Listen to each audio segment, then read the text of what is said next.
PowerPoint-nya, poin ada PowerPoint. Ada Ustazah Ah, Nafisa mungkin coba kami dua di-share orang dong. Ustaz. Iya, bagi tugas. Ya, silakan Baik, dilanjut. ya, ya, yang terhormat dosen kita Gurunda Dr. Zakaria Husin Lubis yang alhamdulillah kita doakan semoga beliau sehat selalu dan dilindungi oleh Allah Subhanahu wa taala. Kemudian para sahabat-sahabat sekalian yang dicintai oleh Allah Subhanahu wa taala. Baik, kami beranggotakan dua orang Ustaz. Saya bersama dengan eh, saudari Nafisa Al-Hayataini. Insya Allah akan eh, mempresentasikan makalah dengan judul Gagasan dan Prinsip Kunci Tafsir Kontekstual. Untuk bagian awalnya kami izin mempersilahkan kepada Ustazah Nafisa Al-Hayataini untuk mempresentasikan bagian pertamanya.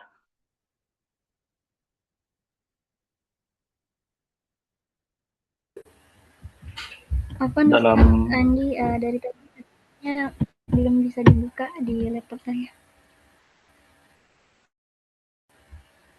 Oh, saya coba di laptop saya.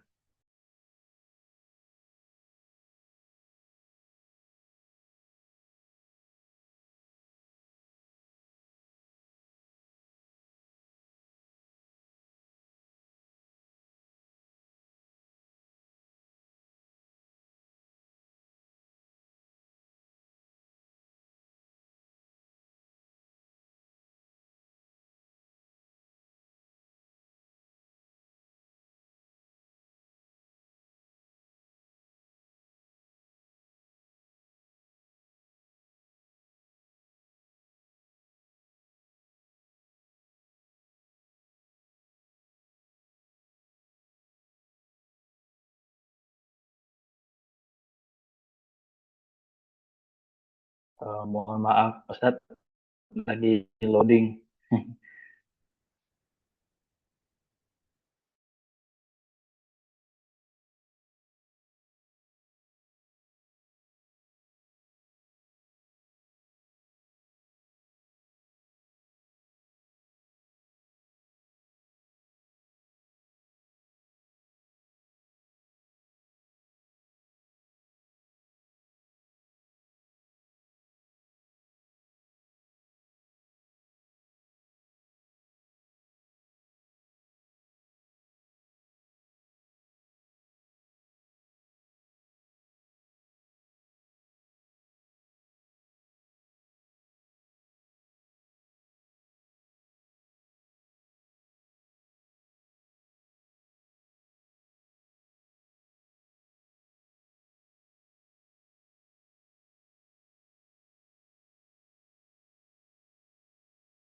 Ini mohon maaf teman-teman, masih berjuang membuka file yang tak kunjung terbuka.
Mudah-mudahan udah kelihatan ya.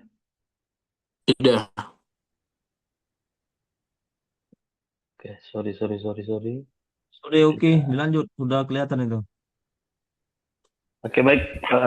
Ustazah Bisa, waktu dan tempat kami persilakan.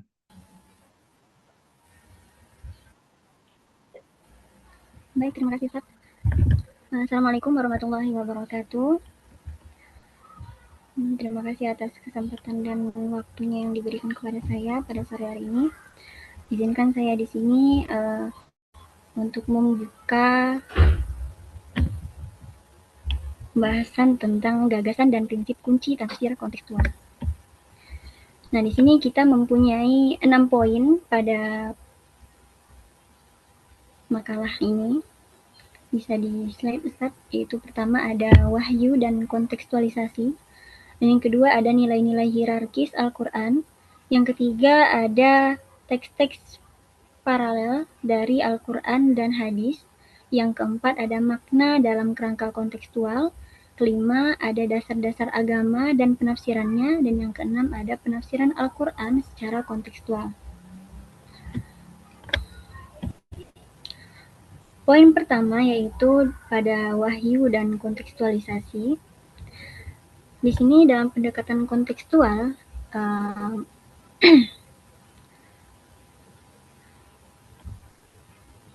yang ditekankan oleh Abdul Said, Al-Quran ini tidak diturunkan dalam kekosongan budaya, yang artinya saat wahyu turun pada abad ke-7, ia tidak jatuh begitu saja dari langit tanpa mempedulikan situasi di bumi. Namun Al-Quran berinteraksi aktif dengan tradisi, norma, dan masalah sosial masyarakat Arab saat itu. Di sini Abdullah Said sendiri menentang adanya anggapan bahwa wahyu hanya terjadi di level metasejarah saja atau sesuatu yang sakral tapi jauh dari realitas. Menurut Said, jika kita mengabaikan latar belakang sejarah dan hubungan erat antara wahyu dengan realitas sosialnya, kita sebenarnya sedang membatasi makna wahyu itu sendiri.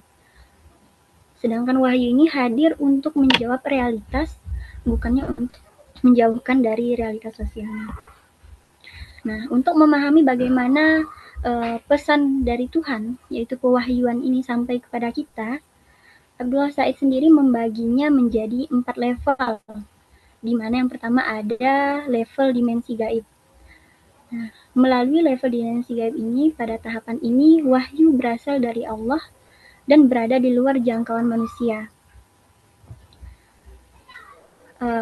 Di sini kode atau bahasa yang digunakan Allah pun yaitu melampaui kemampuan pemikiran manusia, yang dimana kita hanya bisa memahaminya secara spekulatif. Ada level yang kedua, yaitu masuknya ke hati Nabi Muhammad SAW. Wahyu ini kemudian turun ke hati Nabi Muhammad dan diungkapkan dalam bahasa Arab. Ini adalah momen krusial di mana pesan-pesan ilahi pertama kali menyentuh konteks kemanusiaan. Penggunaan bahasa manusia ini membuktikan bahwa Al-Quran ingin kita berinteraksi secara terus-menerus. Yang ketiga, ada level aktualisasi. Pada level ini, wahyu menjadi bagian dari kehidupan sehari-hari masyarakat Muslim. Sehari-hari umat Muslim.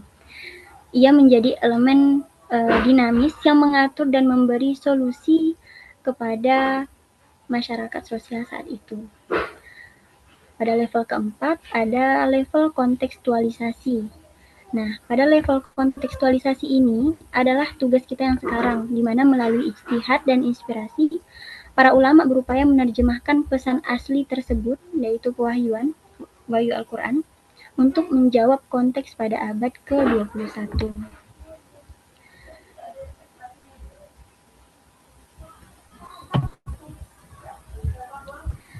Nah, lalu bagaimana cara kita menafsirkannya sekarang?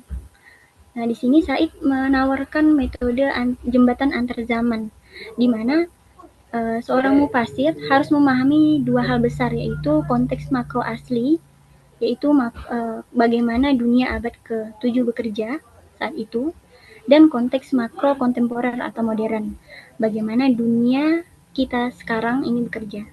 Nah, di sini kita harus mencari persamaan dan perbedaan antara keduanya.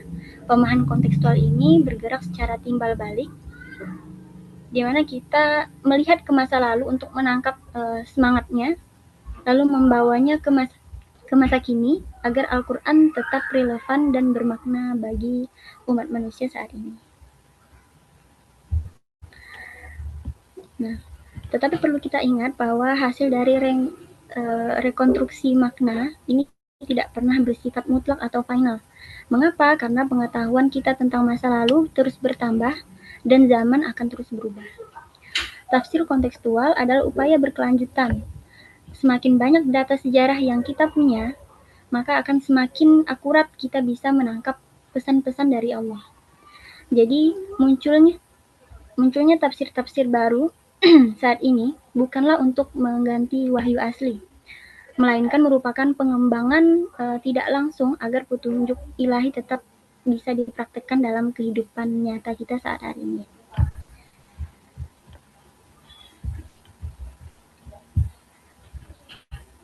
Setelah kita memahami level kewahyuan, muncul pertanyaan penting, apakah semua ayat Al-Quran bisa dikontekstualisasikan?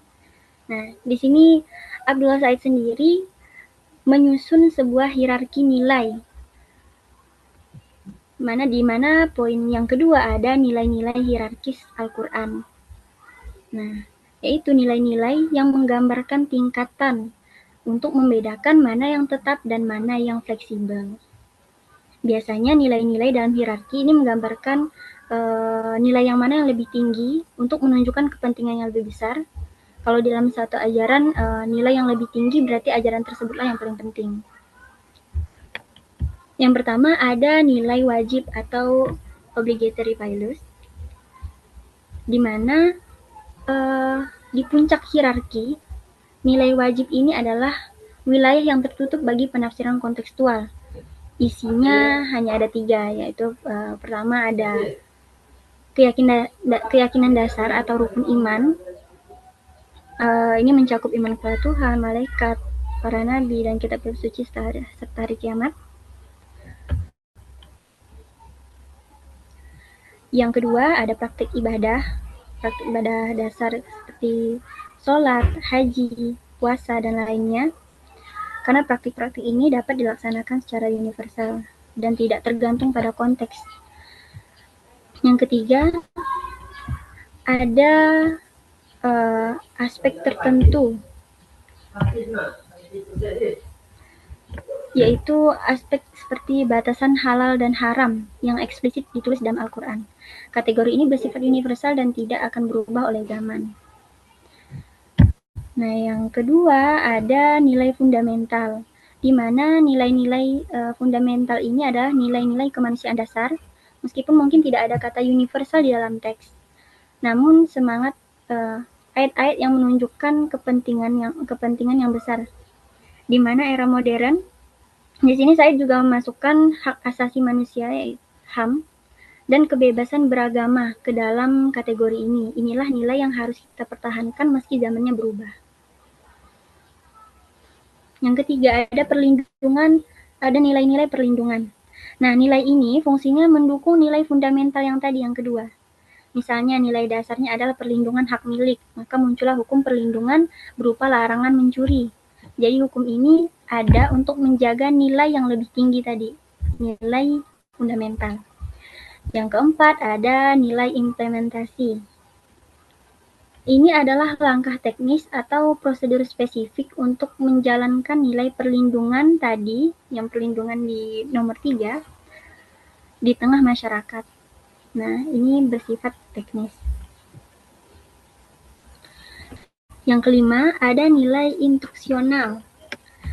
Nah, nilai instruksional ini adalah arahan Al-Quran yang sangat spesifik terkait kasus, isu, atau budaya di masa wahyu turun, yaitu abad 7. Contohnya seperti perintah menikah lebih dari satu dalam kondisi sosial tertentu atau menyapa karena sifatnya sangat terkait konteks saat itu. Maka level inilah yang paling terbuka untuk ditafsirkan ulang agar relevan dengan kondisi kita saat ini, yaitu abad ke-21.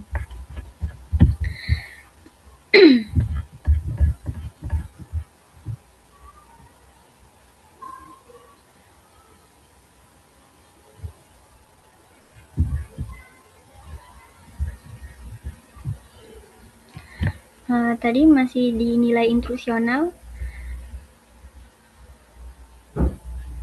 Di sini kan muncul pertanyaan bagi seorang mufasir, apakah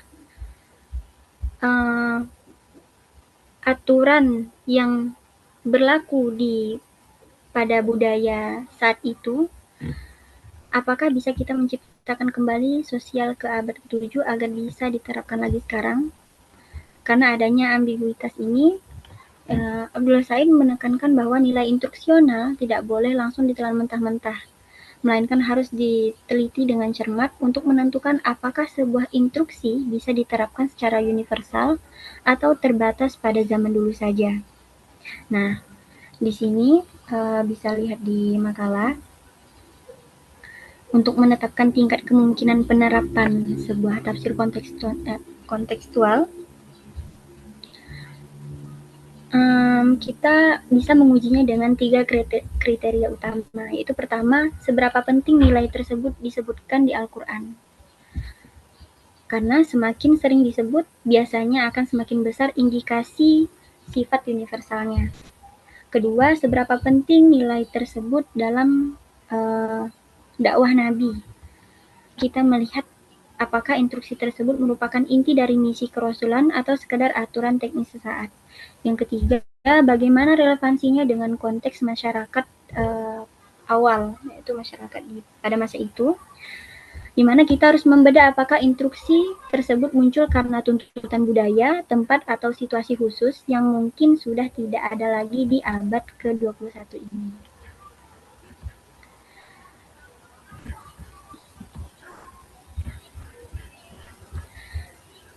Nah, yang ketiga yaitu C, teks-teks paralel dari Al-Quran dan hadis.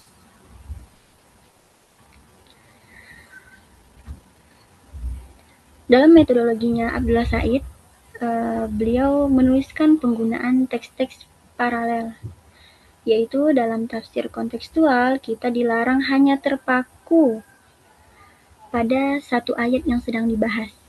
Kita harus mengumpulkan ayat-ayat yang lain yang memiliki tema serupa agar menghasilkan pemahaman yang menyeluruh dan koheren.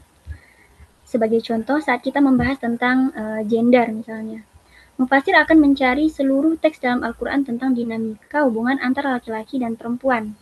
Ini tidak mudah karena Al-Quran menyebutkan isu gender dalam konteks yang sangat beragam, mulai dari pernikahan, warisan, hingga masalah spiritualitas. Tujuannya adalah untuk menemukan pola dominan atau nilai utama yang ingin disampaikan Al-Quran secara utuh. Namun, sebuah persoalan akan muncul saat kita melibatkan sebuah hadis. Nah, sebagai teks pendukung, hadis ini tidak seperti Al-Quran yang keabsahannya mutlak. Teks hadis memiliki variasi tingkat keaslian yang terus didiskusikan oleh para ulama selama berabad-abad. Bahkan hadis yang paling kuat sekalipun, seperti hadis mutawatir, tetap memiliki tingkat keabsahan yang berbeda jika dibandingkan dengan Al-Quran.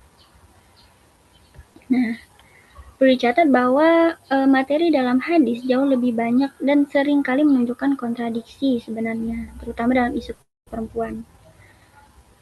Ada hadis yang tampak merendahkan posisi istri, namun di sisi lain banyak pula hadis yang menjunjung tinggi posisi perempuan. Nah, di masa lalu pun mufasir sebelumnya cenderung menggunakan hadis-hadis yang menempatkan perempuan di bawah otoritas laki-laki. Namun dalam pendekatan kontekstual di era modern, para ulama mulai meminggirkan hadis-hadis yang bersifat diskriminatif. Mengapa? Karena tujuan utamanya adalah menyelaraskan pemahaman kita dengan prinsip keadilan universal yang menjadi ruh utama dari Al-Quran itu sendiri. Nah, di sini perlu ditekankan bahwa bukan maksudnya meminggirkan hadis. Maksudnya meminggirkan hadis ini bukan berarti menghina atau tidak menerima sunnahnya dari Nabi atau penyampaian dari Rasulullah SAW. Melainkan ini adalah bentuk kehati-hatian karena adanya kemungkinan kesalahan transmisi atau perdebatan konteks saat hadis tersebut diucapkan, saat penafsiran kontekstual. Baik, untuk tiga poin tadi sudah selesai saya jelaskan. Selanjutnya akan dilanjutkan oleh Ustadz Andi. Silakan Ustadz. Baik, terima kasih Ustazah Nafisa atas penjelasannya. Baik, kita akan lanjutkan ke poin selanjutnya.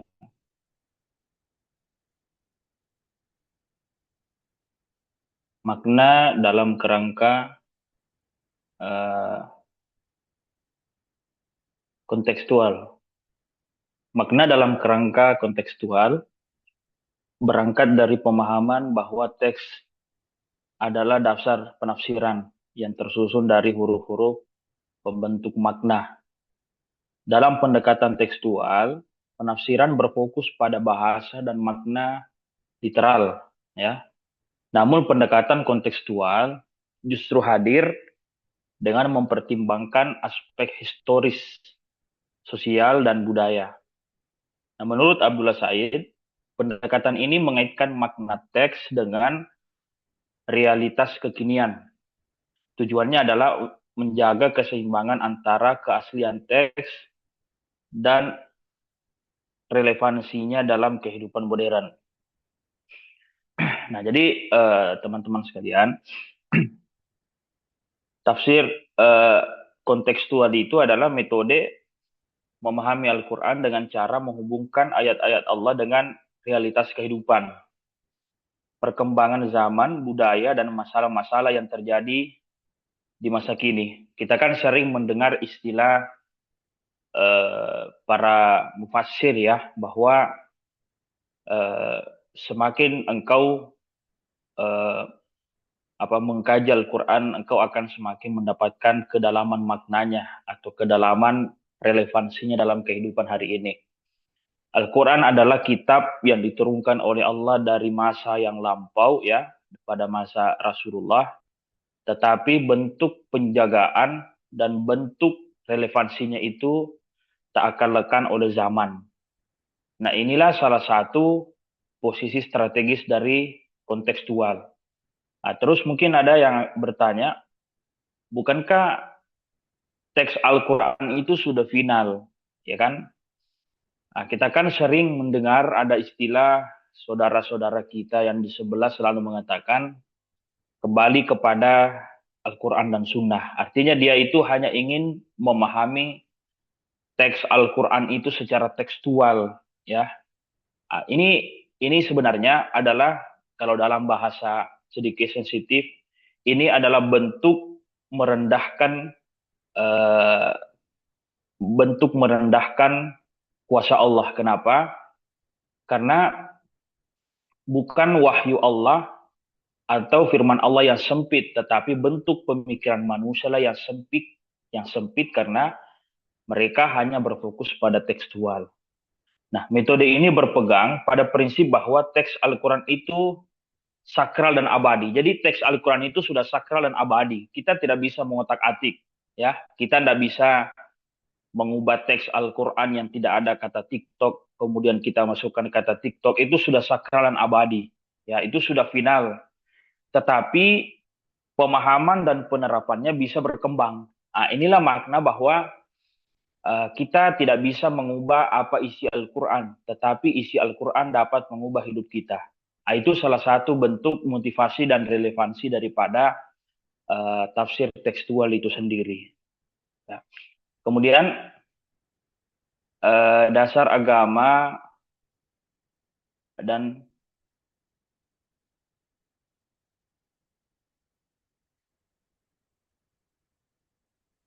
dasar-dasar agama dan penafsirannya. Baik, Al-Quran merupakan pedoman utama bagi umat Islam, sehingga penafsiran memiliki berperan penting dalam membentuk pola pikir dan kehidupan. Namun dinamika kehidupan modern yang semakin kompleks menuntut adanya pembaruan dalam metode tafsir. Jika hanya bergantung pada pendekatan tekstual yang kaku, maka berpotensi menimbulkan stagnasi dan kehilangan relevansi. Oleh karena itu diperlukan pengembangan pendekatan kontekstual agar Al-Quran tetap berfungsi sebagai petunjuk yang relevan dengan pemahaman yang lebih komprehensif dan sesuai dengan kondisi zaman. Oke, karena Al-Quran itu merupakan bentuk petunjuk hudal linas bagi manusia, mari kita lihat apa contoh yang relevan ya, yang ditafsirkan dalam kontekstual, dan ini banyak dikutip. Salah satu yang pencetus pemikiran ini adalah Abdullah Said. Mari kita lihat salah satu contoh penafsiran Al-Quran secara kontekstual. Contoh penafsiran kontekstual, relasi laki-laki dan perempuan dalam rumah tangga disebutkan dalam Al-Quran surah An-Nisa ayat 34. Itu kan ayatnya jelas ya, Ar-rijalu qawwamuna 'alan nisa. Nah, dalam tafsir klasik, ayat ini umumnya dipahami sebagai dasar kepemimpinan laki-laki atas perempuan dalam keluarga. Misalnya, Al-Qurtubi menafsirkan bahwa laki-laki berperan sebagai pengelola dan penjaga. Ya, kemudian At-Tabari menjelaskan bahwa kepemimpinan tersebut itu didasarkan pada kelebihan laki-laki seperti kekuatan fisik, intelektual, dan tanggung jawab finansial. Bahkan Al-Alusi mengibaratkan relasi ini seperti penguasa dan rakyat, di mana laki-laki memiliki otoritas yang lebih besar. Namun ini ada sudut pandang yang berbeda yang ditawarkan ya oleh Abdullah Said. Ia berpendapat bahwa kepemimpinan laki-laki dalam ayat ini tidak bersifat mutlak, tetapi bersifat fungsional ya, tergantung situasi. Selain itu, Said juga menafsirkan kata ba'duhum bagi sebagian manusia. Berarti bukan hanya laki-laki, sehingga membuka kemungkinan bahwa perempuan juga dapat memiliki keunggulan dalam aspek tertentu. Pendekatan ini juga dipengaruhi oleh pemikiran Fazlur Rahman melalui teori double movement yang menekankan pentingnya memahami konteks ayat lalu menarik nilai universalnya untuk diterapkan di masa kini. Dengan demikian, penafsiran kontekstual tidak hanya memahami teks secara literal, tetapi juga berusaha menghadirkan makna yang lebih adil dan relevan dalam kondisi masyarakat modern.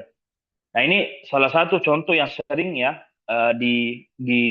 diangkat oleh bukan hanya para mufassir, tapi terkadang dijadikan dalil oleh tokoh politik yang memberikan suatu rambu kepada perempuan bahwa ketika ada calon perempuan itu terkadang dijegal oleh ayat ini. Nah, inilah hadirnya tafsir kontekstual supaya kita ada bentuk kesetaraan gender. Artinya begini, Allah itu menggunakan kata rijal, tidak menggunakan kata zakar. Ya, rijal itu adalah bentuk sifat kelaki-lakian, ya. Beda dengan zakar. Zakar itu adalah biologis, ya. Zakar, ya kan, biologis dari laki-laki. Ya, kalau bahasa sensitifnya itu bentuk kelamin. Makanya Allah itu menggunakan kata rijal, berarti jika ada perempuan, yang perempuan itu punya sifat kelaki-lakian, artinya dia mampu memanajemen orang banyak, ya, mampu menggerakkan orang banyak, pemikirannya jauh ke depan, dan dalam tanda kutip perempuan yang tomboy yang punya sifat kelaki-lakian, maka itu boleh ya diberikan panggung untuk menjadi pemimpin. Itu secara kontekstual. Ya, dan Allah itu juga menggunakan kata alan nisa, tidak menggunakan kata alal unsa. Artinya ketika perempuan itu memiliki sifat kelaki-lakian, mampu menjadi pemimpin, itu boleh menjadi pemimpin alal unsa. Unsa itu apa, ala nisa. Nisa itu adalah sifat keperempuanan. Jadi banyak laki-laki yang bersifat seperti perempuan, ya, sedikit-sedikit mungkin merajuk dan sebagainya, itu kan sifat perempuan dan itu tidak cocok dijadikan sebagai pemimpin.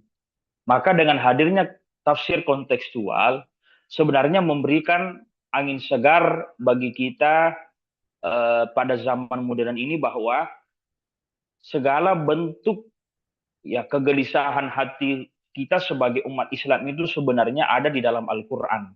Nah, cuma pola pengembangan yang kita terapkan itu harus kita cari relevansinya. Nah, salah satu relevansi daripada kepemimpinan perempuan ada di ayat 34 surah An-Nisa ini. Kemudian contoh terakhir ingin saya kutip, ada pernah seperti ini, ada ulama tafsir yang memberikan saya penjelasan. Ada seorang pendeta, pendeta ini berargumen dengan seorang ulama. Jadi ulama itu bilang gini, Al-Quran itu adalah kitab suci yang sejak dulu sampai hari kiamat itu relevansinya akan selalu ada menjadi solusi umat manusia. Wah, pendeta ini keberatan. Bilang, oh mana mungkin Al-Quran begitu. Al-Quran itu kan diturunkan pada zaman Nabi. Ini kan sudah sekitar berapa ribu tahun yang lalu, berapa ratus tahun yang lalu. Kata pendeta, kalau kamu mau membuktikan, coba carikan saya satu ayat dalam Al-Quran yang menjelaskan tentang cara membuat kue. Nah, ini kan kira-kira saudara-saudara sekalian, ada enggak ayat dalam Al-Quran yang menjelaskan tentang bagaimana membuat kue? Nah, ini kan tentu suatu tantangan yang luar biasa ya. Kita dipaksa untuk berpikir secara kontekstual. Karena tekstual itu sudah mustahil ya kalau kita ingin mencari dalam Al-Quran. Ternyata ulama itu mengambil Al-Quran dan menunjukkan sebuah ayat kepada pendeta sembari mengatakan bahwa ada ayat yang menjelaskan tentang cara membuat kue. Kata pendeta, apa itu? Ulama itu membaca ayat fas'alu ahla dzikri in kuntum la ta'lamun. Ya, tanyakanlah kepada orang yang tahu kalau kamu tidak tahu. Nah, berarti kalau kamu tidak tahu caranya buat kue, tanya kepada yang jago buat kue. Itu kan bentuk kontekstual dari pemahaman tafsir ini. Berarti Al-Quran ini sebenarnya solusi ya dari setiap masalah kita dan angin segarnya karena hadirnya gagasan tafsir kontekstual yang membuat kita bisa menjawab pertanyaan dan tantangan umat di zaman modern sekarang. Cuman catatan terakhir dari kami sebagai pemateri, jangan karena ingin ya menggapai suatu kepentingan tertentu, kepentingan pribadi sehingga kita menafsirkan ayat sesuai dengan kontekstual kita. Itu adalah suatu penghinaan yang luar biasa bagi ayat Al-Quran. Tetapi tafsir kontekstualkanlah ayat Al-Quran itu untuk kemaslahatan umat. Ini mungkin bisa jadi penekanan bagi kita semua. Karena mohon maaf Ustadz, itu kan kemarin ada metode kampanye yang tidak mau memilih Partai Golkar ya kan. Wala taqraba hadhihi syajarah. Jangan kau mendekati pohon ini. Itu kan bentuk kampanye terhadap partai beringin. Ini kan sudah keliru dari paham seperti itu. Baik, mungkin itu dari kami sebagai pengantar. Selanjutnya mungkin kami langsung buka sesi diskusi. Bagaimana Ustazah Nafisa? Kita langsung buka aja ya. Baik, kepada teman-teman sekalian, bagi yang ingin bertanya kami persilahkan.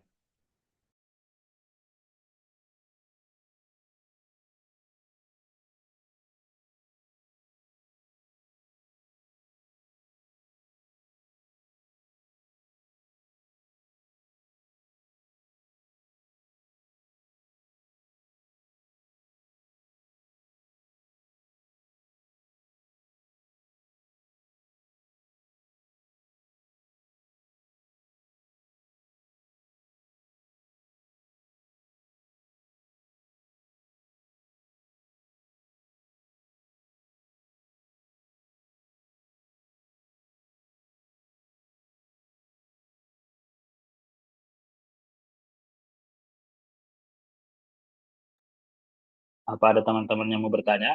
Kami persilahkan.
izin, apakah ada yang ingin sharing, bertanya, atau ada yang ingin mengoreksi? Kami persilahkan.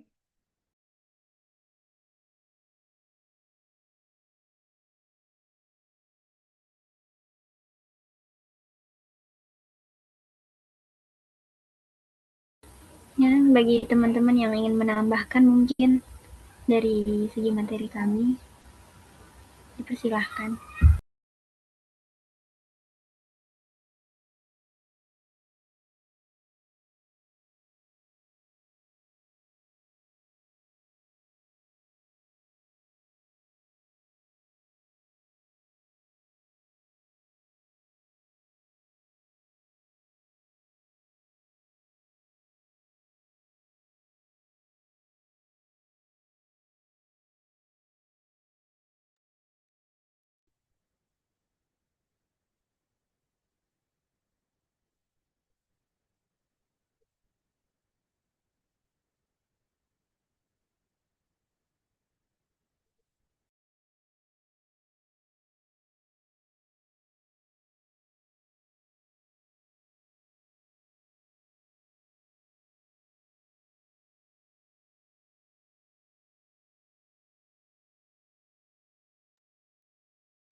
Izin Ustaz, mungkin sembari menunggu pertanyaan teman-teman, kami sedikit ingin menambahkan sebagai salah satu bentuk perkembangan zaman sekarang, perihal tentang penggunaan medsos, ya.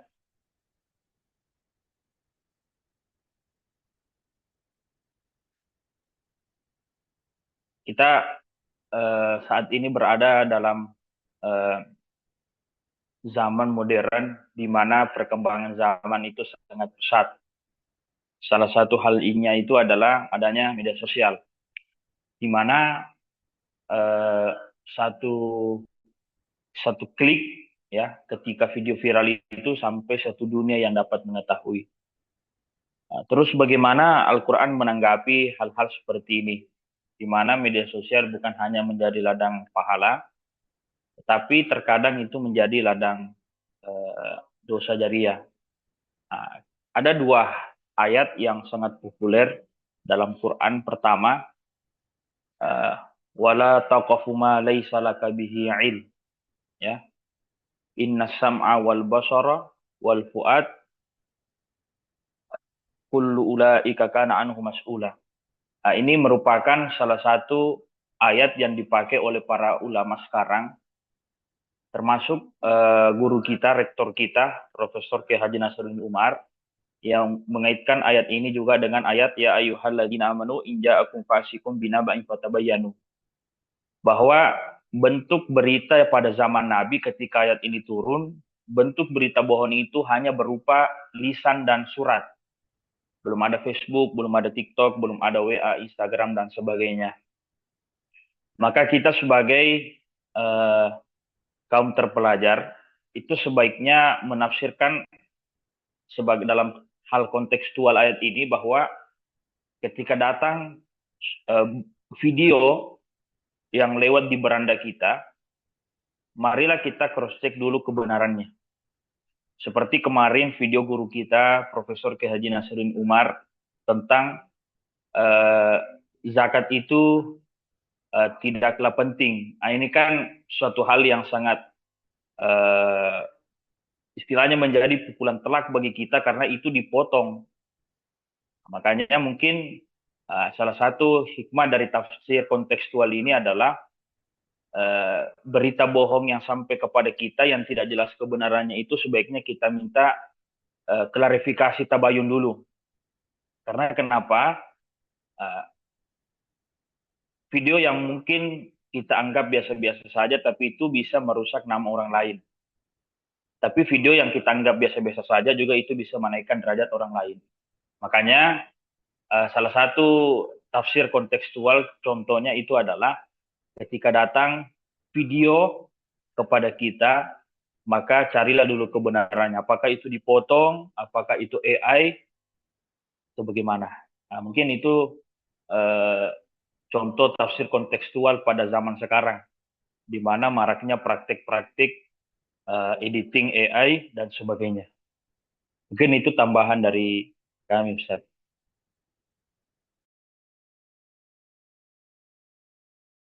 Betul ya Ustaz, apalagi adanya AI sekarang yang udah bisa membuat video-video sedemikian rupa, sedangkan penonton seperti penonton Facebook, YouTube dan lain-lain, orang tua juga menonton berita-berita yang sama. Kadang orang-orang tua seperti contohnya orang tua saya di rumah memperlihatkan video-video yang sekarang dibuat dari AI itu disangka sudah benar, padahal itu hasil AI. Jadi perlunya mentabayun atau meng-cross check sumber dan berita-berita yang beredar. Nah, betul. Jadi ayatnya nggak ada bilang inja akum video Facebook, tapi inja akum fasikum binaba'in fatabayyan. Jadi itu salah satu Permisi, bentuk. permisi, Ustazah, saya ingin bertanya. Untuk Siap, Ustaz. pendekatan penafsiran secara kontekstual ini kan antum mengangkat beliau Abdul Said ya. Saya lihat biografinya, beliau ini profesor juga dari Australia ya, Melbourne University, sama asal dari Arab Saudi juga ya, Ustaz. Yang saya Siapa ingin tadi, Ustaz? tanyakan ini, Ustaz. Siapa Yang tadi saya ingin sudah bilang? tanyakan, Abdul Said ini, Ustaz.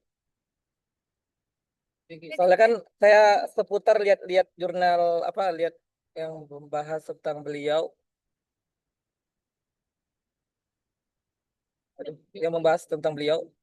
saya ingin bertanya, kalau kita kan menafsirkan secara kontekstual, apakah ada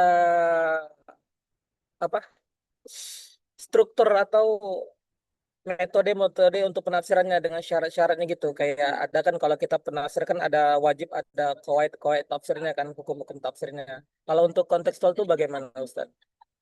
Soalnya kan ini kan bahaya juga kan, nggak sembarangan kita untuk menafsirkan secara kontekstual itu. Terima kasih.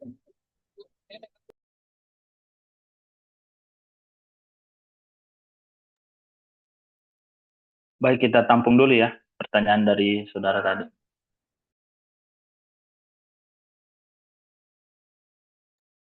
Assalamualaikum Ustaz. Assalamualaikum. Waalaikumsalam. Izin bertanya Ustaz. Ini menarik sih. Tafsir kontekstual ya. Atau gini, pertanyaan saya gini. Kalau semua nilai itu bisa dikontekstualkan, terus bagaimana itu ayat-ayat Quran nanti yang dikontekstualkan itu, bukankah ini justru membuka ruang politisasi tafsir atau ideologisasi agama? Semisal contoh tadi, Ustadz tuh memberi contoh wanita yang tomboy dikasih panggung, tapi Bu Mega ini nggak tomboy, Ustadz. Bu Mega itu bukan tomboy, tapi memimpin banteng itu. Itu misal. Kemudian begini, lalu bagaimana caranya mencegah tafsir gini? Tafsir kontekstual itu, bagaimana mencegah tafsir kontekstual digunakan untuk melegitimasi kepentingan politik, seperti yang Ustadz tadi sudah sampaikan kan? Wala taqrabu hadis syajarah, hadis syajarah itu pohon beringin gitu misalkan ya, seperti itu. Nah, lalu gini, apa sawabitnya itu, ketetapannya gitu, kemudian biar tidak berubah-ubah. Takutnya begini, hukum Islam itu kehilangan stabilitas yang normatif gitu, Ustaz. Karena tidak ada apa namanya metodologinya ini seperti yang dikatakan Ustadz Kevin tadi. Bagaimana metodologi yang pas banget terkait tafsir kontekstual ini tuh bagaimana? Karena itu membuka peluang yang banyak untuk apa namanya politisasi ya, seperti itu. Kemudian saya baca ini Ustadz, baca makalahnya tepat di halaman berapa tadi ya? Di halaman 9 kalau di saya itu.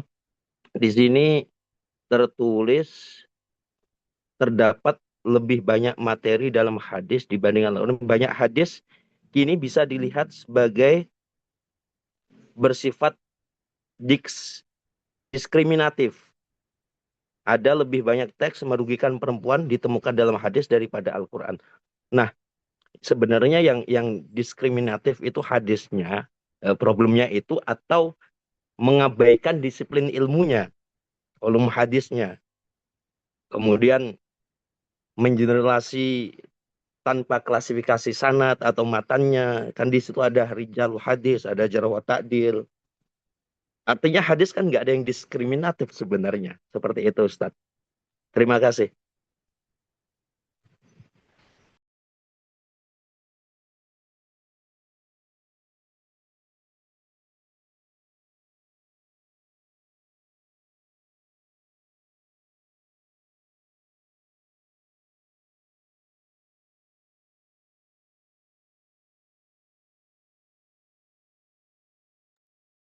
Izin, apakah masih ada atau kita cukupkan dulu?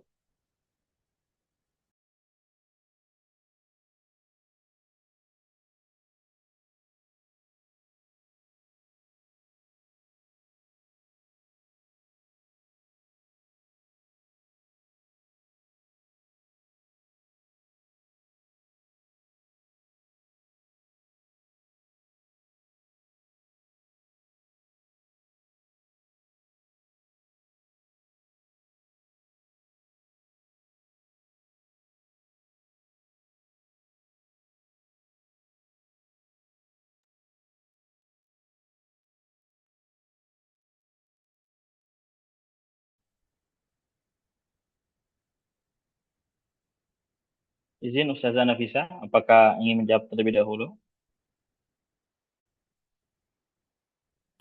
Ya Ustaz, di sini kan saya ada lihat di buku Al-Quran abad ke-21 tafsir kontekstual ya oleh Abdullah Said. Nanti akan mungkin Ustaz Kevin akan saya kirim fotonya ya, di mana di sini memahami subjektivitas sang mufasir. Nah di situ ada bagan-bagannya, bagaimana beliau dari apa ya, metode untuk menafsirkan. Nah sebenarnya Abdullah Said sendiri menstrukturkan metode langkah kerja dalam menafsirkan kontekstual. Nah, pertama yaitu dianalisis dulu konteks di masa lalu. Seperti mufasir harus membedah konteks makronya seperti yang saya bilang tadi, mulai dari budaya, sosial, politik saat ayat turun. Disclaimer bahwa tadi disebutkan di makalah bahwa semua ayat itu ayat-ayat Al-Quran tidak semuanya bisa dikontekstualisasikan ya. Nah,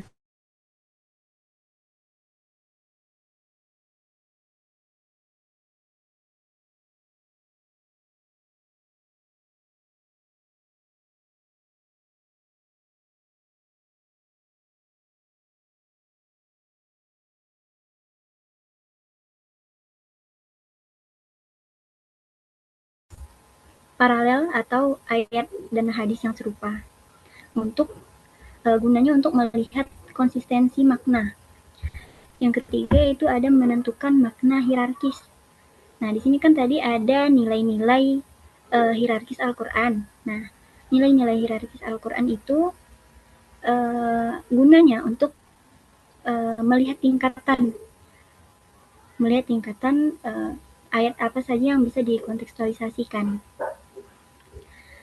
Konteks mufasir memilah ayat tersebut, menentukan makna hierarkis untuk masuk kategori mana, apakah nilai wajib tidak bisa diubah, fundamental atau instruksional yang sangat terkait dengan konteks zaman dahulu. Yang keempat ada kontekstualisasi makna untuk masa kini. Itu menghubungkan nilai yang ditemukan dengan konteks makro saat ini. Di sini Mufasir merumuskan bagaimana ayat tersebut dapat diterapkan hukum dan etika modernnya. Jadi kita bisa melihat dari konteks makro di zaman tersebut, di abad ke-7 saat Al-Quran turun, dan kita bisa melihat membawa ayat tersebut di masa sekarang.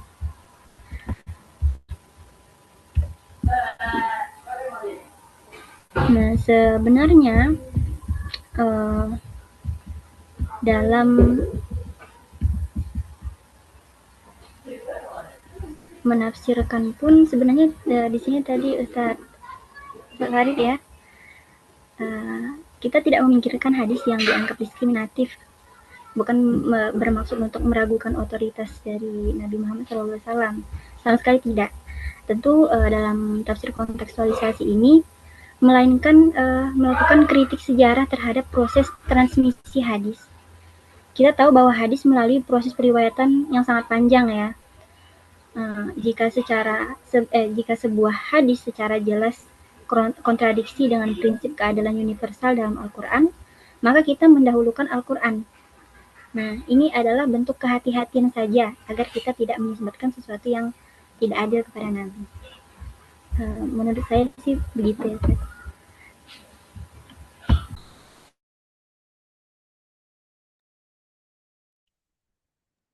Baik, luar biasa ya penjelasan dari Ustazah Nafisa tadi.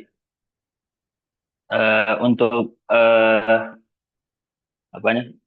syarat yang dapat menafsirkan secara kontekstual itu nanti fotonya itu dari Ustazah Nafisa ke langsung Ustaz Kevin. Ya, di Japri aja, biar makin akrab juga. Kemudian memang betul ya dikatakan tadi oleh Ustazah Nafisa bahwa tidak semua ayat itu dapat dikontekstualisasikan. Ya, tentu ayat-ayat yang ayat-ayat yang sudah final ya, misalnya ayat-ayat ayatul ahkam itu, ayat-ayat tentang hukum, itu kan tidak boleh lagi ada di otak-atik ya, misalnya ayat tentang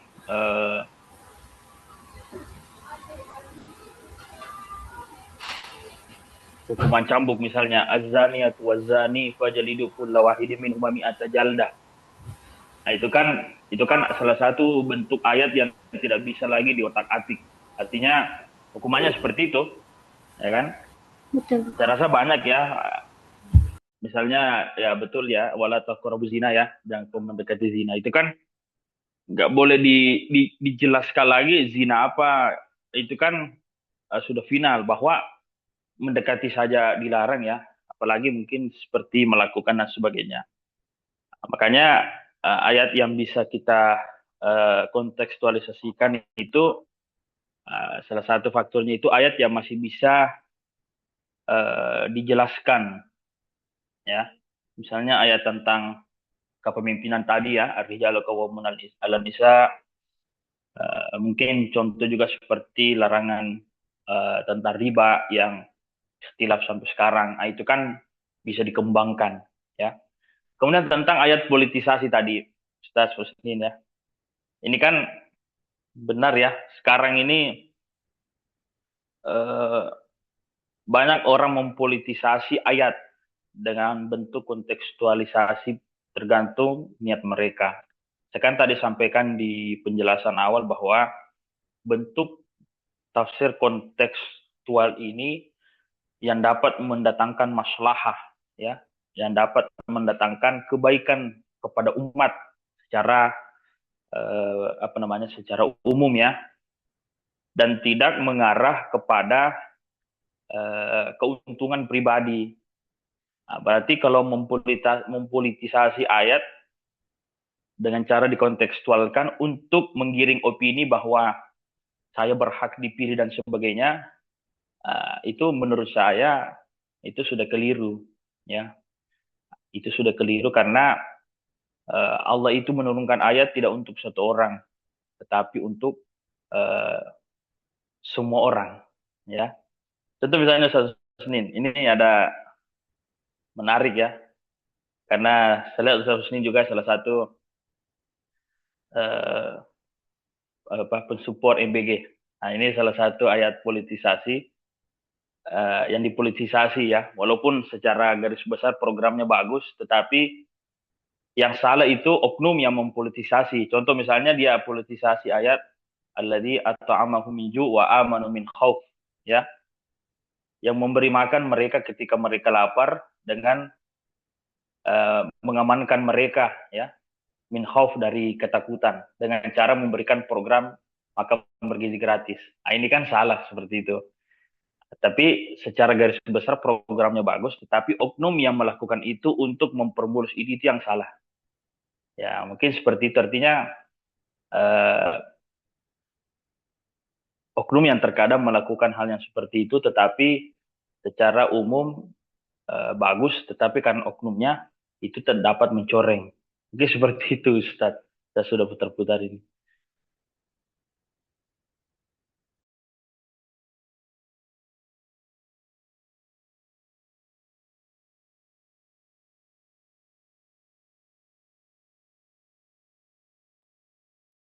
Bagaimana Ustaz Husnin? Kalau masalah Ibu Megawati saya no komen ya. Karena ini direkam nanti dinonton sama anggota partainya beliau.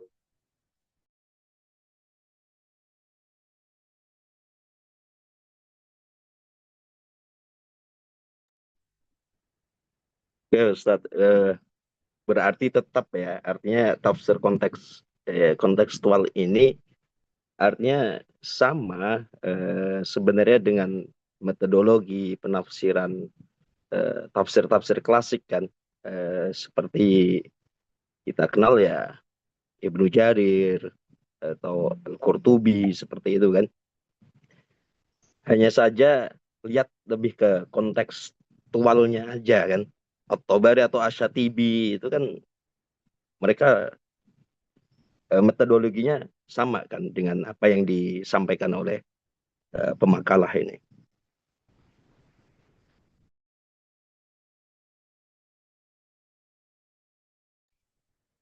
Ya, betul Ustaz. Betul. Jadi terus gimana kalau teman-teman misalnya ingin mengambil bentuk penelitian dalam tesis tafsir kontekstual, menurut yang pernah saya baca itu boleh-boleh saja, apalagi jika kita dalam tanda kutip ya ingin menyelamatkan sesuatu hal yang berharga, misalnya contoh ekoteologi sekarang kan yang lagi viral tentang penggundulan hutan, ya kan, banyak ada banjir bandang saudara kita di Aceh, di Sumut, di Sumbar. Nah, kemudian kita menafsirkan ayat zaharal fasadu fil barri wal bahri bima kasabat aydinas. Nah, itu kan bentuk kontekstual ya, bahwa jangan kita berkata bahwa kalau kita mendapat ujian itu wah ini ujian dari Allah, enggak. Tapi zaharal fasadu fil barri wal bahri bima kasabat aydinas. Tetapi telah jelas kerusakan yang ada di muka bumi ini karena ulah tangan kita manusia. Nah, berarti ini bisa kita jadikan metodologi penelitian. Saya rasa banyak ulama-ulama kita dahulu yang melakukan ini, cuman belum viral seviral gagasan yang disampaikan oleh Abdullah Said itu. Mungkin begitu Ustaz. Jadi selama mendatangkan maslahah, bismillah. Oke sih? Oke Ustadz. Mungkin ya, oke. Mafhum lah. Cuman ini tadi apa namanya yang bahasa pernyataan itu pernyataan Abdullah Said ya yang mengatakan banyak sekali hadis diskriminatif itu loh. Itu problemnya begini, ketika paragraf itu nanti kepotong ada pembaca bahwa banyak sekali hadis-hadis itu diskriminatif, itu berbahaya sekali. Seperti itu. Seakan-akan justru gini, menegaskan bahwa pandangan ulama itu kurang tepat, meniadakan penjelasan hadis, dan di situ kan ada nasakh, ada jama itu. Jadi mungkin ada apa namanya ya, tulisan itu saja yang masih mengganjal di hati saya tuh. Kayak kurang enak gitu bacanya kalau ada diskriminatif hadis itu loh.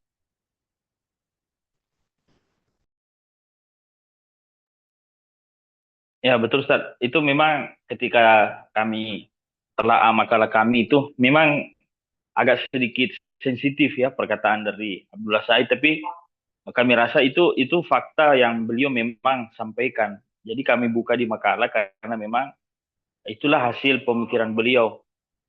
Nah, dan kami sadari bahwa ketika memang orang salah memahami kalimat itu akan berakibat fatal. Nah, itu mungkin kami kurangnya makalah kami karena tidak menjelaskan di bawahnya.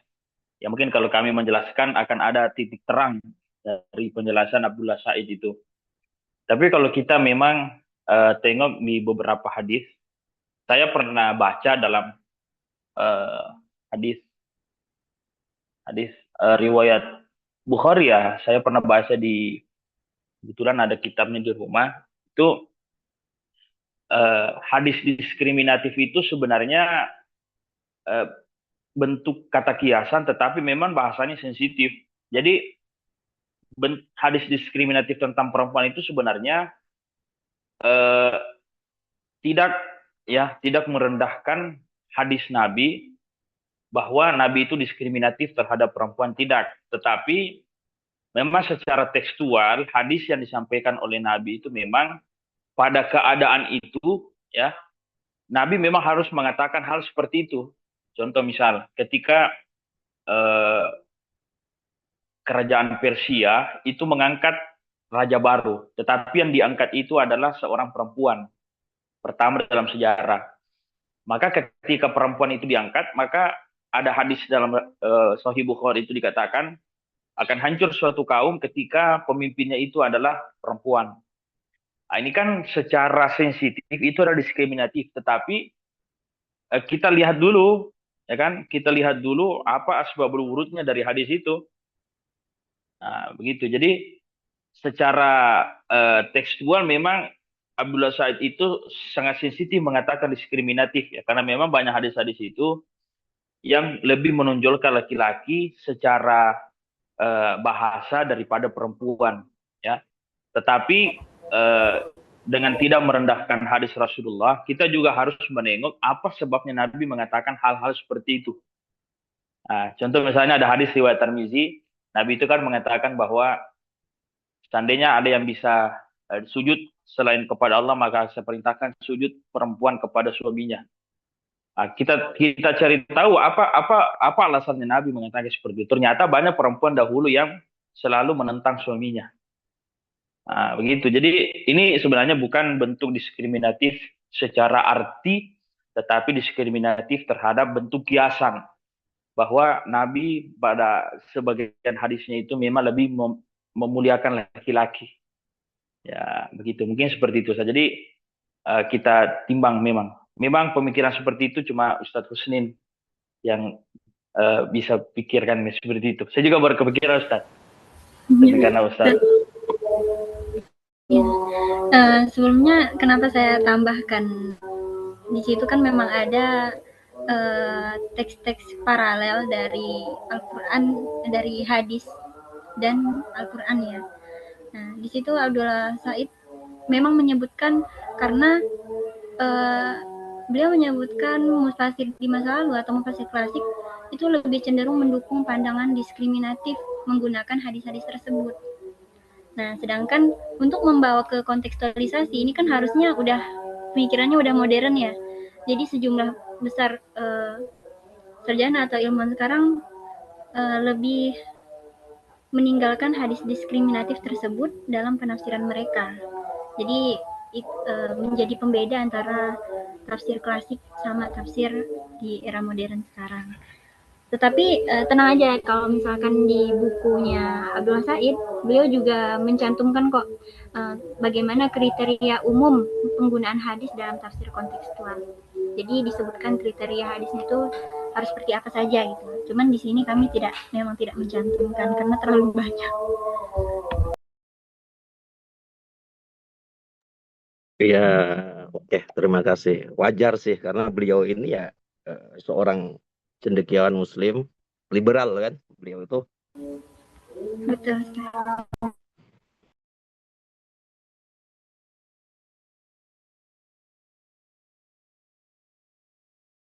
Terima kasih Ustaz atas pertanyaan kritisnya.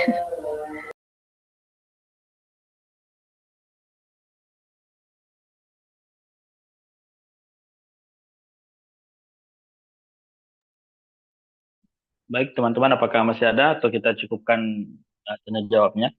Kita kembalikan kepada Bapak dosen kita.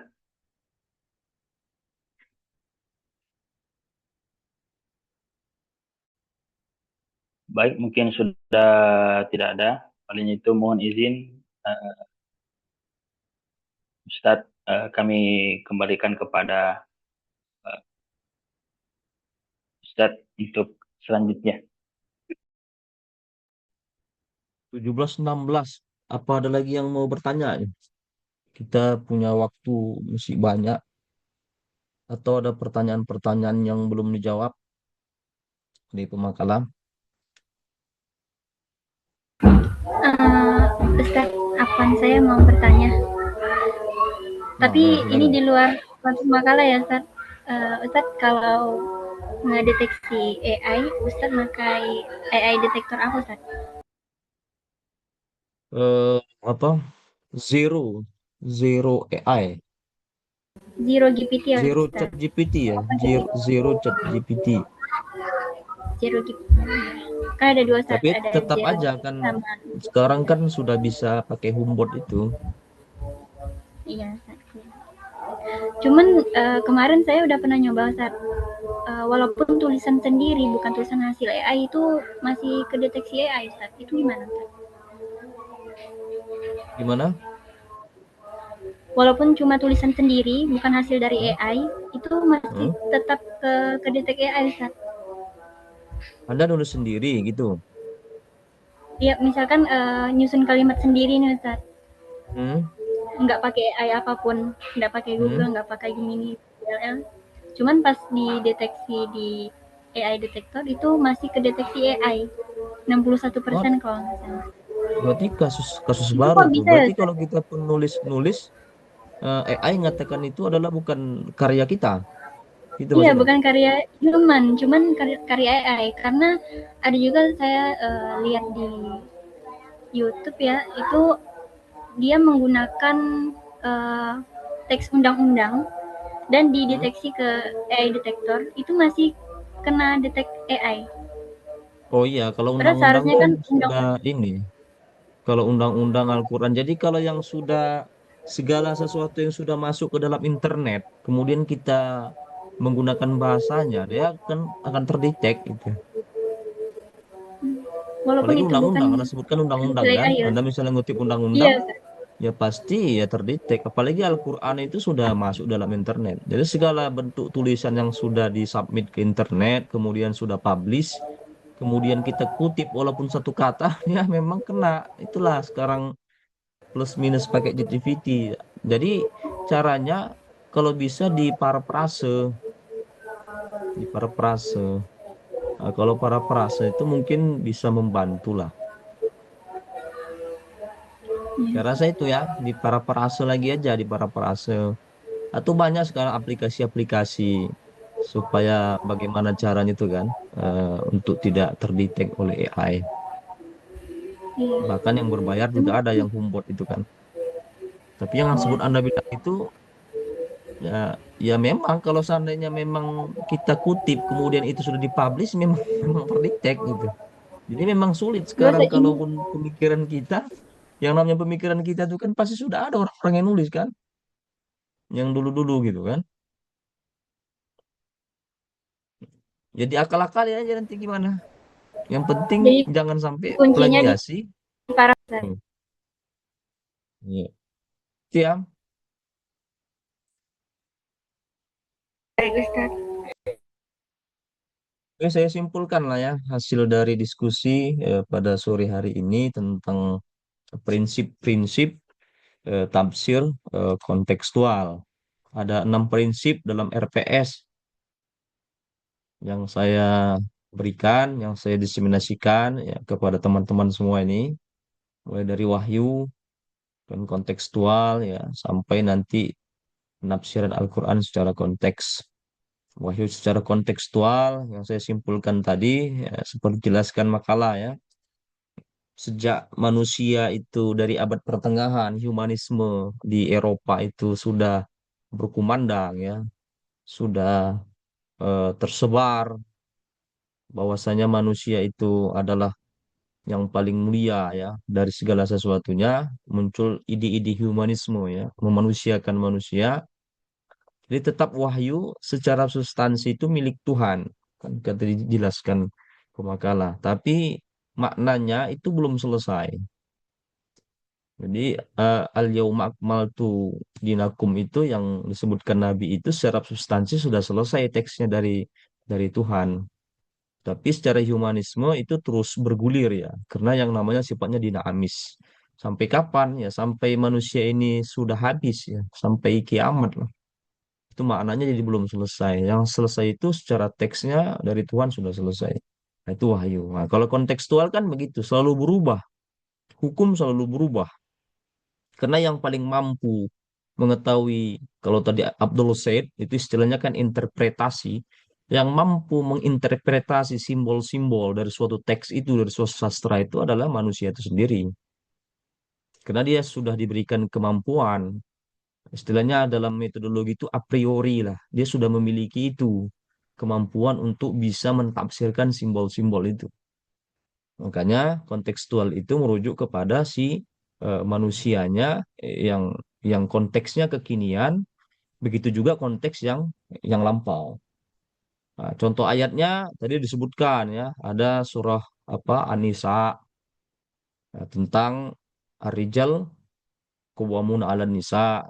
Kalau dulu memang pada masa era Rasul ya Muhammad, yang namanya profesi itu ya dominasi adalah para lelaki, lelaki yang keluar dalam rumah. Adapun misalnya perempuan memiliki banyak harta, kayak Khadijah itu istri Nabi, tetap saja yang memperdagangkan, yang mentransaksikan jual belinya itu adalah eh, apa namanya laki-laki. Karena ditakutkan perempuan ini yang memiliki fisik lemah, ya, karena kan perjalanan pada saat itu transportasi tidak mesin, tidak engineer kan, tapi jalan kaki menggunakan unta, kuda, ditakutkan ada penyamun, ya tetap saja walaupun si perempuan memiliki harta, ya laki-laki atau orang kepercayaannya yang disuruh untuk transaksi, yaitu Nabi Muhammad dengan petugasnya Khadijah kan.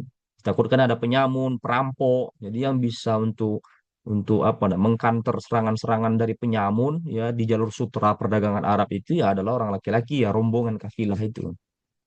Jadi intinya profesi itu didominasi oleh laki-laki. Eh, Makanya konteksnya ar-rijal qawwamun 'alan nisa. Tapi setelah abad 14 ya, 15, 16 ya, kalau kita bisa dilihat di googling itu ada witch hunter. Witch hunter itu perburuan penyihir. Itu terjadi kan di Eropa tuh perburuan penyihir tuh. Korban yang paling banyak apa? Perempuan. Jadi perempuan itu sasaran tuduhan yang dikatakan bahwasanya mereka ini walaupun di rumah saja nggak bekerja, laki-laki bekerja, dikatakanlah mereka ini misalnya yang suami meninggal itu eh, tukang sihir. Nah, itu kan terjadi, itu fakta yang terjadi di Eropa abad ke-8. Tukang sihir. Jadi banyak dibakar, dibunuh perempuan mayoritas. Ya, mayoritas itu perempuan. Meskipun ada laki-laki tapi sedikit. Tapi sejarah mencatat itu perempuan yang jadi objek tuduhan dibakar itu karena mereka dianggap adalah eh, orang apa kelompok-kelompok sihir. Nah, ternyata diteliti dengan berbagai para peneliti, eh, kenapa mereka dituduh sebagai penyihir? Bukan karena mereka adalah seorang penyihir yang asli seperti yang diungkapkan para lelaki kan, yang dominan ya, yang maskulin. Laki-laki mengadu kepada paus itu, perempuan itu cocoknya yang di rumah-rumah itu yang tidak ada suaminya dibakar. Ternyata bukan. Ternyata mereka ini jago dalam segi seni ya, ekonomi. Kalah saing ekonomi dengan laki-laki yang keluar rumah. Karena mereka bisa membuat apa? Porselin. Porselin tuh yang dijual di pasaran meskipun mereka itu tidak keluar rumah, tapi mereka ada melakukan kesenian di dalam rumah, kemudian hasil karya seni mereka ini dijual di pasaran, lebih laku dari produk laki-laki pada abad pertengahan. Ya, karena laki-laki merasa dagangannya itu kalah dengan hasil seni perempuan itu, cara yang paling pantas untuk menuduh perempuan itu dibilang tukang sihir. Nah, itu diteliti kan. Ya, masalahnya masalah ekonomi kan gitu. Masalah ekonomi. Eh, Terus berlanjut sampai sekarang, Ar-Rijal Qaum ala Nisa. Dari situ kemudian emansipasi muncul.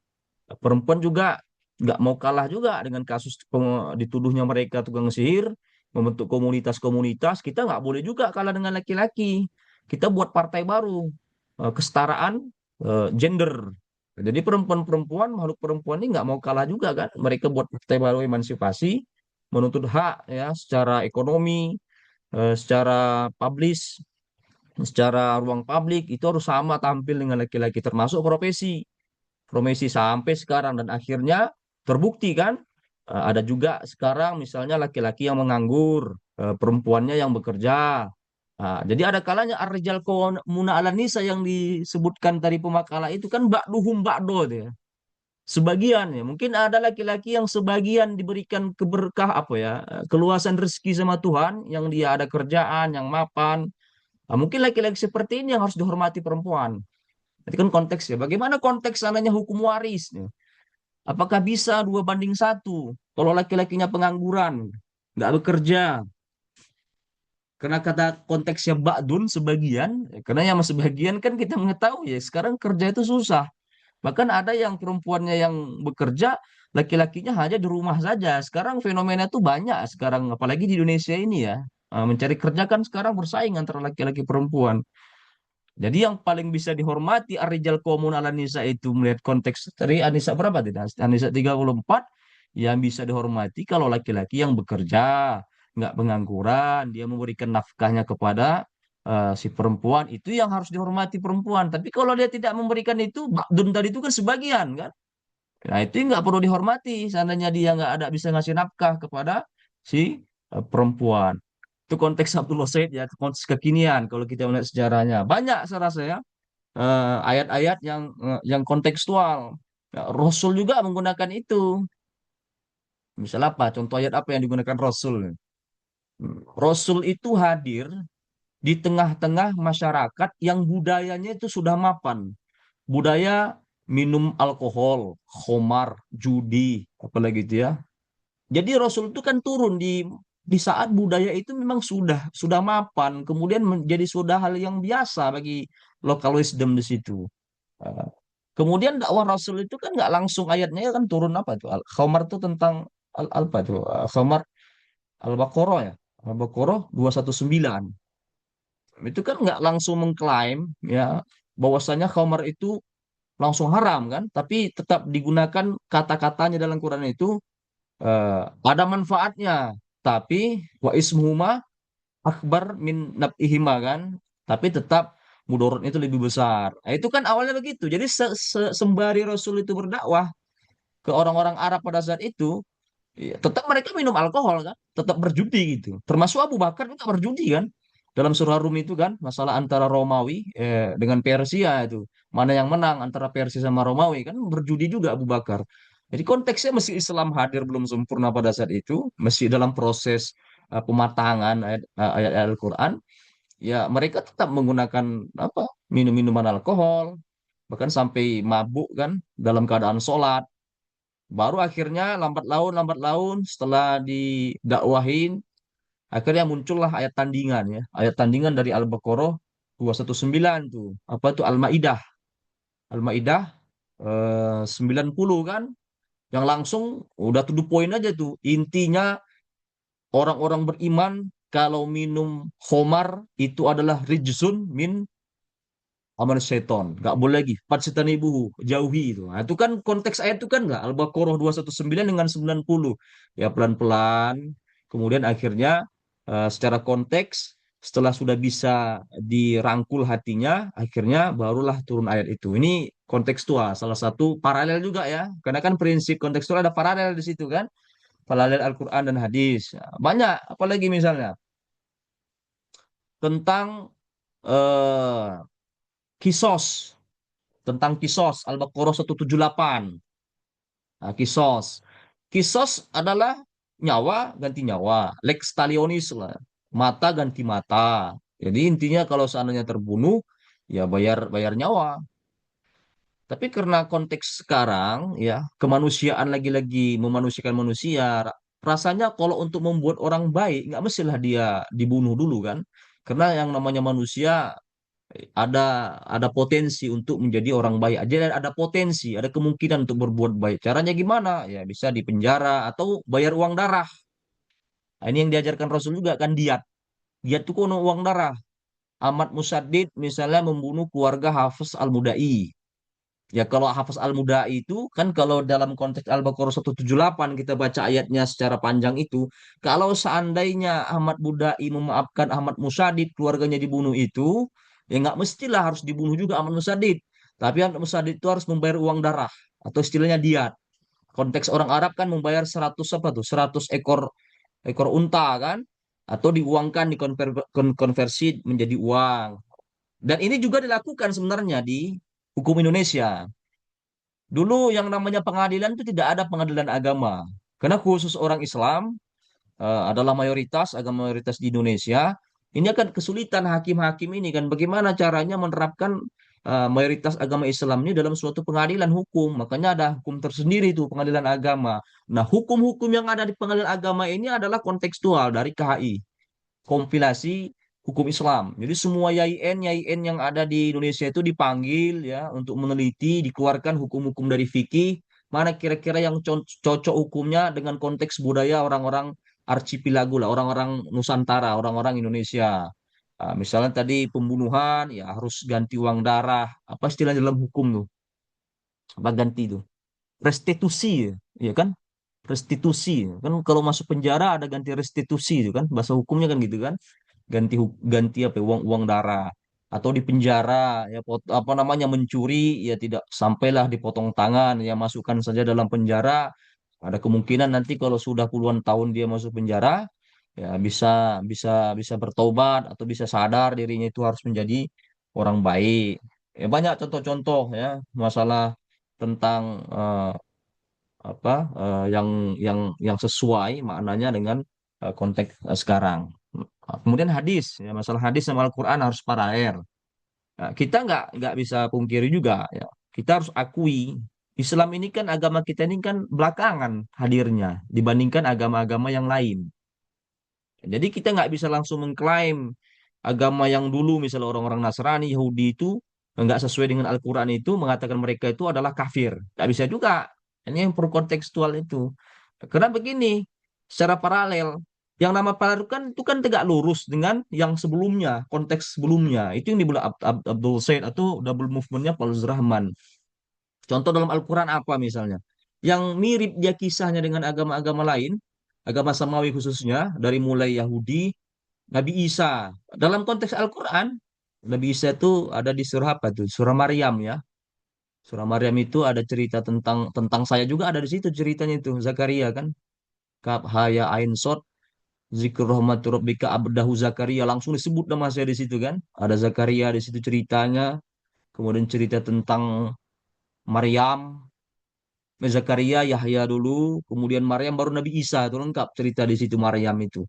Nah, kita melihat ya konteks Nabi Isa yaitu Yesus sebagai orang-orang Kristen itu kan kita yang menganggap yang paling keren tuh kami kenapa mengatakan Isa itu apa? Karena dia lahir nggak punya bapak kan itu. Dia tidak ada Maryam itu istilahnya menikah, nggak istilahnya nggak ada suaminya gitu. Tapi dalam konteks budaya orang-orang Kristen, Maryam itu menikah, dia punya suami namanya Yusuf. Nah, itu kan beda kan. Nah, lantas kita mengatakan mereka apa tuh masa berarti dia itu anak haram gitu. Kalau kita melihat literasi sejarah, makanya kan kata Rasul ya, hadis-hadis yang Israeliat itu nggak boleh sepenuhnya ditolak. Tapi kita terima dulu semuanya sampai ada literasi atau literatur referensi yang membuktikan bahwasannya cerita itu nggak benar. Cerita itu hoax tadi. Tadi masalah apa tadi? Iza ja'akum naba fasik tadi ya, sampai betul-betul. Tapi kalau kita tidak ada bukti ya untuk mengatakan bahwasanya cerita-cerita Israel itu salah, nggak bisa kita mengklaim salah. Karena kita akui agama kita ini adalah belakangan hadirnya. Sejarah yang paling tepat, yang paling akurat itu ketika kita mengkaji analisis sejarah itu yang paling dekat dengan sumbernya. Ya kita bisa bedakan kan. Islam itu berapa abad bedanya dengan Nabi Isa itu? 5 abad. 5 abad. Bagaimana bisa kita mengklaim bahwasanya Nabi Isa yang Maryam itu yang tidak punya suami, sementara mereka itu sudah lahir belakangan tuh umat-umatnya itu yang mengatakan enggak, Maryam tuh punya suami namanya Yusuf. Nah, memang Isa itu bukan anak biologis dari Yusuf, kan gitu kan? Bukan anak biologis dari Yusuf. Memang dia sudah ada dari Roh Kudus, tapi Maryam itu punya tunangan namanya Yusuf tuh. Kan mereka lebih dekat dari ini kan sejarah sejarah agama Samawi. Bagaimana kita yakin kan? Salah kita kan 5 abad. Apalagi Yahudi yang sebelum Masehi. Perjanjian baru. Misalnya ada lagi dalam Al-Quran. Al-Quran tidak menyebutkan secara eksplisit ini, tentang Hawari. Kata Nabi Isa, "Man ansori ilallah." Siapa yang menolong aku ke dalam agama Tuhan. Qolal Hawariyun. Kan nggak ada disebut angka di situ kan. Kalau dalam kekristenan ada angka murid di situ. 12 murid ya atau 12 apa mereka bilang? Ya 12 murid Yesus kan. Kalau kita bilangnya Hawari itu. Bahkan dalam Kristen langsung disebutkan namanya tuh kan. Ada apa? Simon Petrus, ada Andreas, ada Yakobus, ada apa lagi Simon Zelot, ada Bartolomeus kan gitu kan. Ada Thomas, ada Matius. Itu 12 semua totalnya itu. Tapi dalam Al-Quran tidak ada. Al-Quran cuma hanya mengatakan qolal hawariyun. Nah, Hawari yang akan menolong ajaran eh, apa namanya ajaran orang-orang ajaran Nabi Isa. Kan kita menganggap bahwasanya ajaran mereka menyimpang, sementara mereka ini yang paling lama.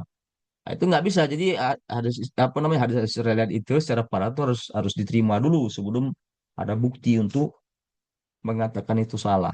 Jadi itu secara konteks ya, secara kontekstual eh, ayat Al-Quran ini bisa ditafsirkan secara interpretasi manusia dengan melihat konteks literatur-literatur yang memang sudah diakui orang secara mutawatir. Saya rasa itu saja yang bisa saya simpulkan ya dari metodologi penelitian tafsir, prinsip dan gagasan kontekstual ini. Silahkanlah di closing statement.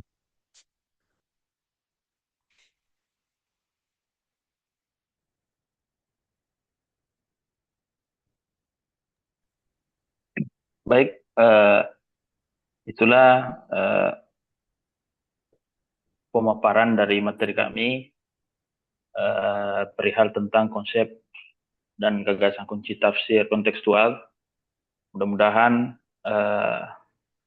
hal ini bisa menambah wawasan kita sehingga kita bisa lebih banyak melihat sudut pandang dalam bentuk penafsiran sehingga dapat mendatangkan masalah lebih banyak kepada umat Islam di masa yang akan datang.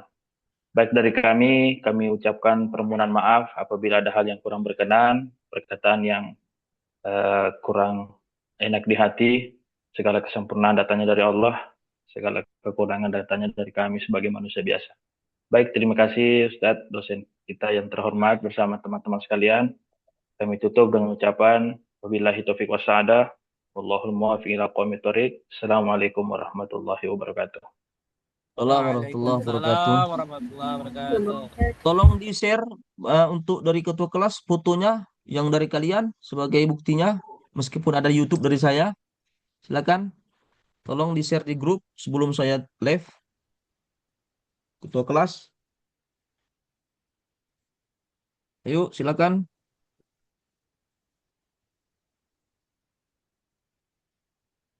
Mana? Kok belum ada nih saya lihat. F, 2F. Ayo, ayo silakan yang dari kalian. Sudah Pak, sudah di screenshot. Apa di grup nggak ada saya lihat itu. Belum ada masuk di Oh, grup. sebentar. Harus di-share. Oke, baik.